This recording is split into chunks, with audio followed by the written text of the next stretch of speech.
Well, after the smash hit that was the first Avengers movie, we got Avengers Age of Mega Man.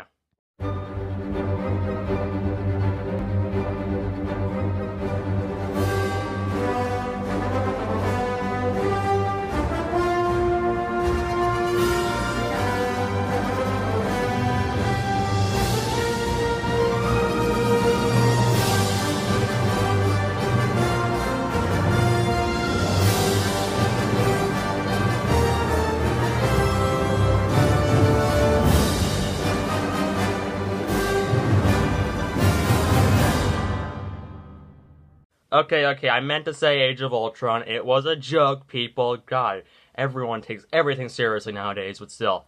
So, what do I think of Age of Ultron? Well, let's go over the plot. See, this movie takes place a while after the events of the other few movies, of course. Or basically, the Avengers are sent out to get the scepter, Loki's scepter, by Hydra, who has a small part, who is basically still remaining, but has the scepter that Loki had in the first movie, with the Tesseract in it. So after a pretty cool opening, where you get an entirely one-take shot of all the Avengers doing their thing, which is awesome in my opinion, and we get the introduction of Captain America, the Swear Police. Hey look, it's where YouTube decided to become family-friendly. Thanks a lot, Captain America. You might fight Nazis, but at the same time you started the YouTube family-friendly part. For shame, Captain America, and to think I looked up to you when I was younger. For shame. But still. And unfortunately, Hydra has their own two secret weapons. Scarlet Witch and Quicksilver. We'll talk about them in a minute. But after they get the scepter, Tony's all like, you know what, I want to do more for this country. I want to build an AI that can make sure that everything will go perfectly good. And guess what happens? Do you think the robot will go all nice and friendly and butterflies and rainbows? Well, if you decide yes, you're a complete moron, because Ultron's all like, you know what, screw this, I'm just going to destroy everything, you know what I'm saying? Yeah, basically. And he recruits, of course, Wanda and Quicksilver as his own personal army, and tries to destroy the universe, not with a portal in the sky, by crashing a meteor that was sent to destroy the dinosaurs. Pretty hardcore. So it's up to the Avengers to stop them. So, what did I think of this movie? Well, I actually kind of love this movie. Yes, I love Age of Ultron. Is it as good as Iron Man 3, Guardians of the Galaxy, and Winter Soldier?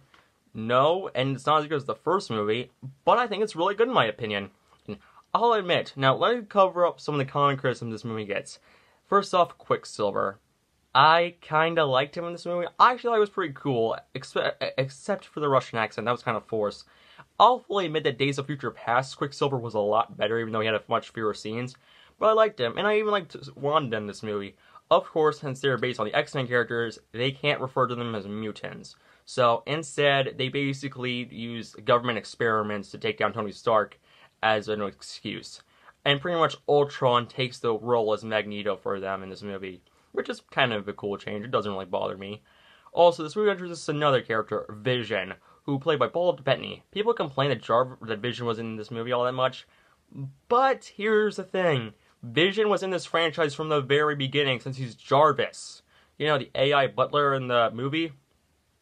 Seriously, why don't people acknowledge that? But still, I thought it was pretty cool in my opinion. And, of course, the people complained about the whole, there being way too many excuses for future sequels. Okay, let's talk about those. Okay, so we have Lucius Claw, who is apparently a Black Panther villain, which is of Black Panther. We had Thor's bathing scene, and of course, what is it? The visions that Tony had of all the Avengers getting killed. And of course, the last but not least, Cap and Tony arguing, foreshadowing the Civil War. Even though there's a few of them, they're widely spread out from the movie, and they don't distract me, in my opinion, from the experience. Also, people, I will fully admit, the Thor's bath scene was completely pointless. But to be fair on Joss Whedon's part, Marvel were basically forcing him to do it, really. Seriously. Marvel was all like, hey, we need a scene with, showing off the Infinity Stones, even though in our last movie we perfectly explained them. But we needed to explain it again, or else you're going to get fired. Well, not fired, that they were going to remove the Scarlet Witch and Hawkeye's house scene, which is kind of unfair since I really like those scenes. But pretty much, yeah, that's kind of unfair for them, for Joss Whedon to do. But hey, it doesn't really bother me since it's only like one scene, but it is still not very good in my opinion. Also, this movie has a lot of funny moments in my opinion. I love the action in this movie, and people complain that there's too much CGI. Okay, what about in Guardians of the Galaxy? 2 of its 5 heroes were CGI. In fact, even the climax revolved mostly around CGI, so I don't see the problem here since most of the characters require CGI to be in the movie. But still. Also, I actually really liked a lot of the characters a lot more. Thor in this movie got a lot better, don't get me wrong. I think he started to get really good in the first Avengers movie, but this is where he started to get really, really good in the MCU. I'll admit his appearances in Ragnarok and especially in Infinity War were a lot better. But still. Also, Captain America, also the other actors are pretty good in my opinion, and I think the action is phenomenal in this movie. Stuff like the Hulkbuster fight is really cool in my opinion, and also my favorite scene in the movie is the scene where basically they're all like trying to like see who can lift Thor's hammer, and we even get like a tiny little nod where Steve is able to make it move a little bit, and Thor's like, "Oh crud." That's nice in my opinion. I really like it in my opinion. Also, it actually kind of foreshadows something.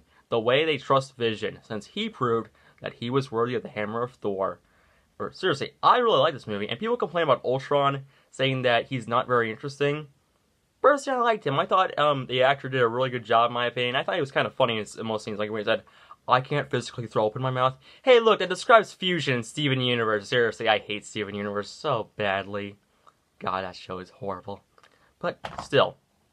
Also, people complain that he has too much personality, which kind of makes no sense. I mean, to be fair, in the original source material, it was Hank Pym who made it, but Ant-Man wasn't established yet, so they decided for it to be, Tony, which kind of makes sense, seeing how Tony is literally this guy who's a billionaire playboy philanthropist. I'm sorry if I got that last name wrong, but still, I really liked Ultron in my opinion, and he's a good, commentary about how us in America are basically so revolved around our technology that we think we know everything when we only know barely anything, really. That's actually kind of cool in my opinion. I like that in there. Also, I will strongly agree with people when I say that Natasha and, Hulk's relationship was kind of forced in my opinion. It could have been scrapped from the movie. In fact, it's the reason why Hulk left, but they could have used the whole Hulkbuster fight as an excuse.